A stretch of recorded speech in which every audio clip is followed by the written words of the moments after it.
13,000 years ago, at the end of the Ice Age, the Great Falls formed a bend of the Passaic River in what is now Paterson. The area was home to the Lenape Indians and then Dutch settlers. In 1778, the falls had an important visitor who would change the history of Paterson forever. My name is Alexander Hamilton. That's right, it was Alexander Hamilton. He's part of Washington's military family, and they're going to actually take a break. After the Battle of Monmouth, they're on their way en route to Paramus, and they're going to settle for lunch here. Giacomo Jack DeStefano is the director of the Paterson Museum. According to DeStefano, legend has it that Hamilton came up with the idea to build America's first industrial city shortly after that launch. There wasn't so much water that would flow over the falls, but they would dam off the Passaic River. They would create a series of channels, or what they would call a raceway. You have a head race and a tail race, which actually just brings water over through a flume and turns a water wheel. Mayor Andre Saya is a history teacher and knows the story of Paterson and Hamilton. He looked at the falls and he saw the future. And he said he'd come back, harness the water from the falls to develop a city based on industry. For the next 200 years, Paterson would become an industrial powerhouse. Cotton, and later silk, was processed here. In fact, for a while, Paterson was known as Silk City. Samuel Colt made guns here, the first submarine was invented here. Even locomotives and airplane engines were made here.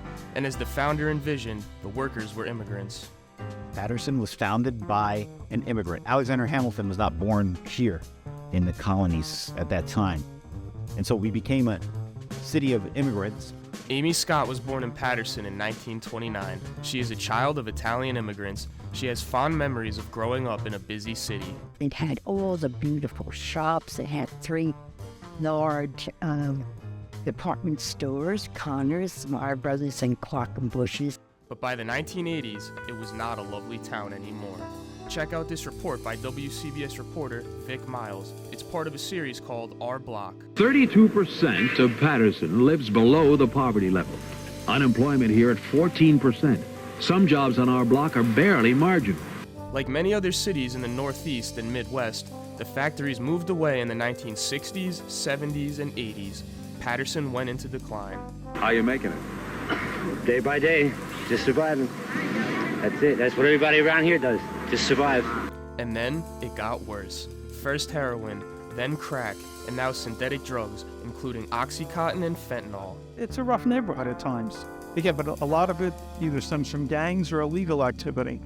Today, Paterson is turning to their history for a comeback, starting with Hinchcliffe Stadium.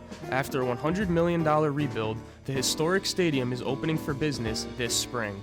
Gianfranco Archimedi is the executive director of the Paterson Historic Preservation Committee. It's a story about really the essence of community. To come together at this scale is not the opportunity that Patersonians have had in decades. Hinchcliffe Stadium opened in 1932. Hinchcliffe hosted Negro League baseball games during the Jim Crow era.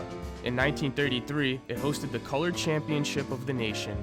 The most notable ball player to come out of Hinchcliffe was Paterson resident Larry Doby. In 1947, he became the first black player to break the color barrier in baseball's American League. The first events were motorcycle races. It would later hold boxing matches, midget car races, and high school football games. Amy Scott remembers the football games well. I was a cheerleader, and every home game we had was at Hinchcliffe Stadium. Montclair State University arranged for alum Chuck Muth to donate $5 million to build a museum on the site, telling the rich story of the stadium. Montclair State University is here in Paterson. We are so excited to be a part of this community. Mayor Saya says Hinchcliffe will help bring people to Paterson, and so will a new visitor center at the Great Falls. So we're focused on tourism. It's something that I think was being underutilized. There's so much potential at the Great Falls. Paterson, a city with a history of innovation and industries, fallen on hard times and fighting to rise again. This is Brandon McAleer from Montclair News Lab.